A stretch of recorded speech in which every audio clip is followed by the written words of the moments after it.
Hi everyone, and welcome to another episode of Govs on the Go Staff Spotlight, a podcast featuring staff in the College of Arts and Letters here at Austin Peay State University. My name is Dr. Buzz Hoon. I'm the Dean of the College. I'm also the host of the podcast. And today my guest is Michelle Fraley, Academic Administrative Assistant in the Department of Music.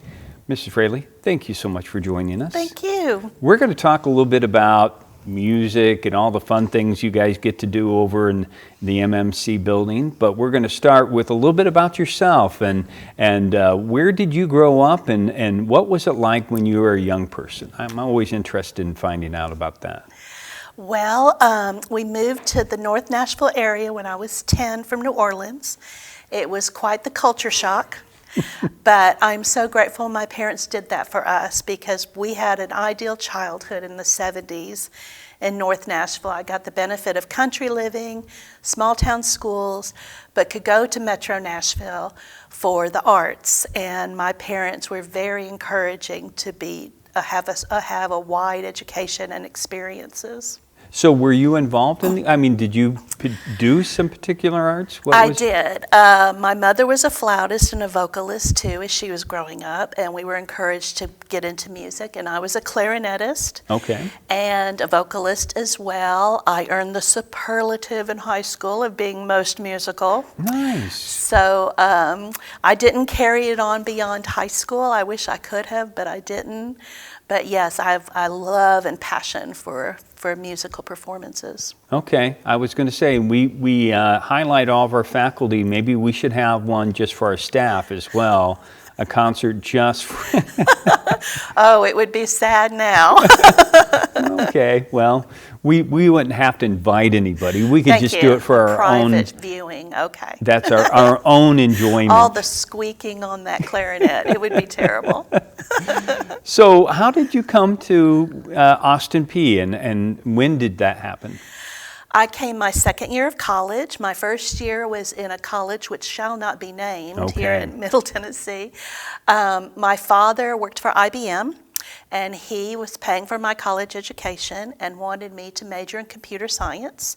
There was no arguing the point. I begged to be a teacher, but he wouldn't let me. Oh. And so for a year and a half, I was miserable and not doing well, and he thought moving me to Austin Peay would help. The light bulb did come on, and then I was doing well in school, and I finished with a degree in computer science here in 1986. Okay. Now, there was a time from 1986 until when you became employed and you were raising your family and taking care of your kids, and I assume that's what the break was, right? Sure. I have led many lives like a cat. So after graduating, I did write code for mainframe computers in the good old days, and then I sold these newfangled home computers by IBM that were going to be put in homes. What a crazy idea. Who was going to need computers in their homes? Worked as a bookkeeper for my husband's family business. Then started our family. Oh, I was also an adjunct faculty here at Austin Peay at the Fort Campbell Center and at a little junior college here in town, teaching coding languages and application software all before Windows. So it would have been WordStar, WordPerfect, Lotus 123, those application softwares before there was Windows. Mm-hmm. So I'm a dinosaur. No, I think that's fascinating. So when were you, how did we get you into the department and when did that happen? Well, my longest career was 25 years home educating our children. Okay. And when I completed that, I started looking for employment, but thinking, my resume looks crazy now. And my sister worked here in the College of STEM, and she encouraged me to apply for admin positions because I had kept those skills up and taught myself the application softwares for Windows. And so I was hired here in fall of 2015 in the music department. Very excited to be kind of going back into a field I loved but hadn't been able to pursue. So getting to be around all of these talented students and faculty, I just feel like I have the ideal job. I'm amazed by them as well, and I wanted to talk a little bit about, because I think every department has its own personality and own experiences. What is it like to be in the Department of Music on a daily basis, to see not just talented students, but talented faculty members, and see how they produce wonderful music? I'm always impressed and blown away. So we put on many, many performances through each semester, maybe 60. That'll be student recitals, faculty recitals, and ensembles.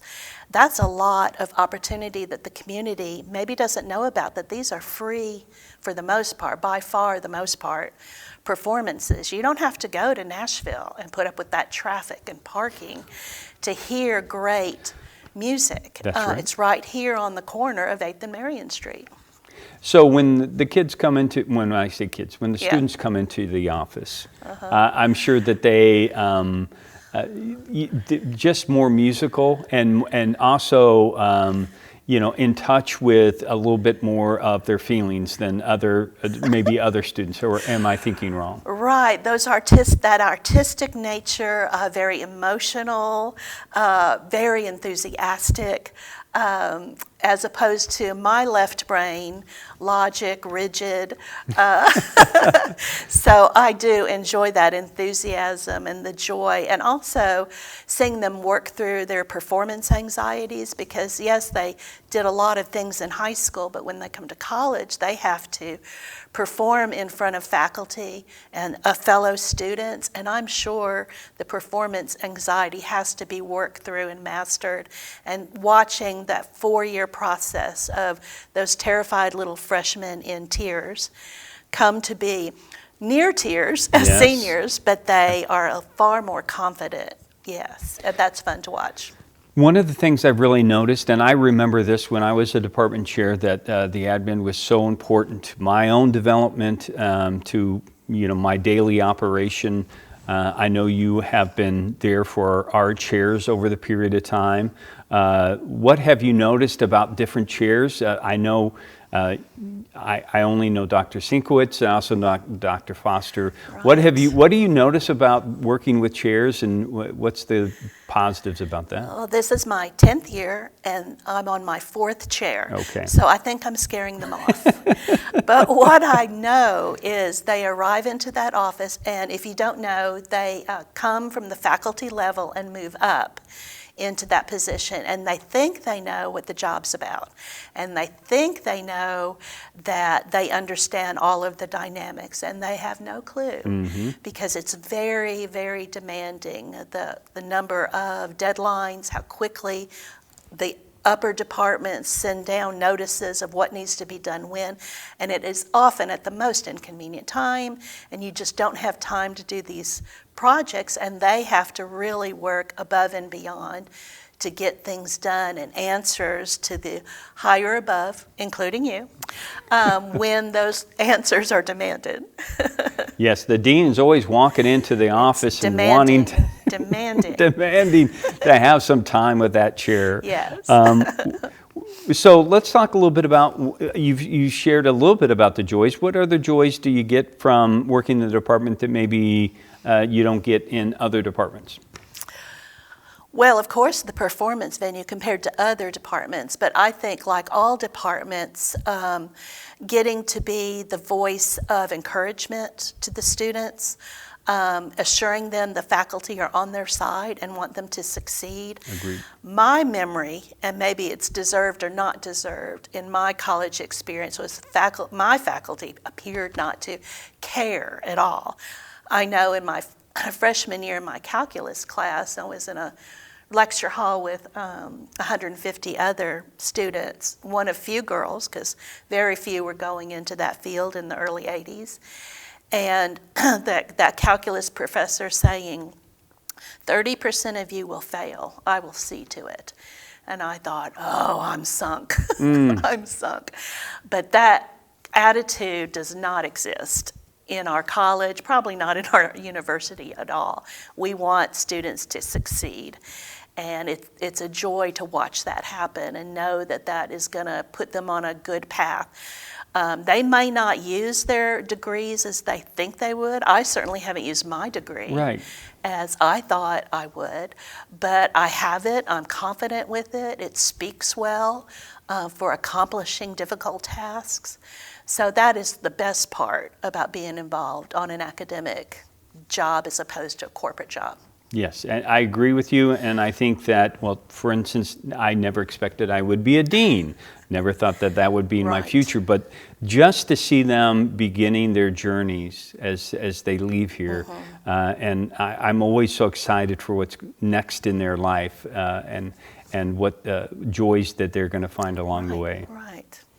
Let's talk a little bit about outside of work. What do you like to do outside of work? Well, we have a large family, so I don't feel like I have a lot of time. We have 6 adult children and 17 grandchildren. All but 2 live in our community.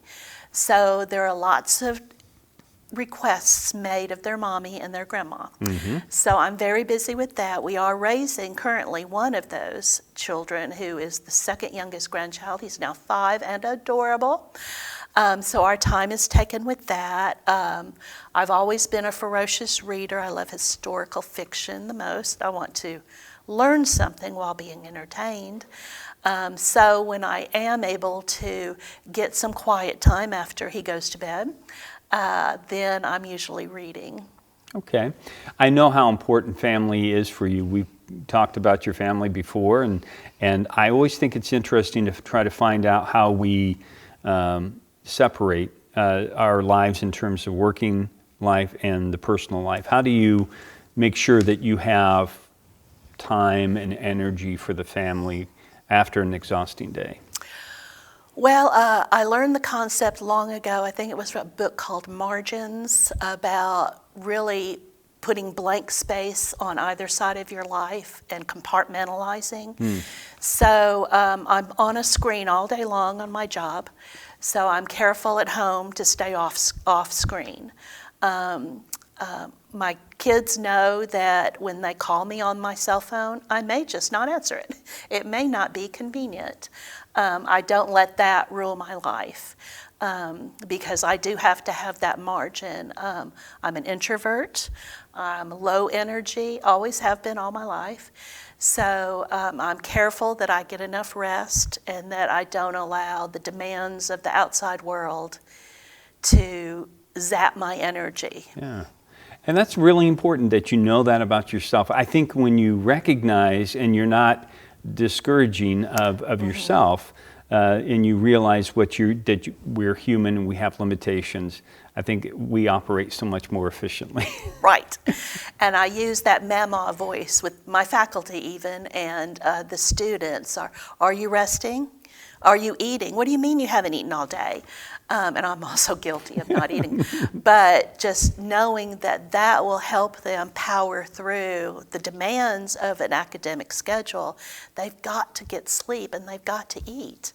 Very simple things that you think wouldn't affect much, but they are paramount to doing well. Well, I'm glad that you're in the department working for them and working for us. You're a great asset, and we're very grateful to have you. Thanks. Not only the department, also on the podcast today. Thanks. And thanks to all of our listeners and viewers out there for joining us. We will continue to profile some of the outstanding staff members we have here in the College of Arts and Letters at Austin Peay State University. So until next time, stay safe, take care, and God bless.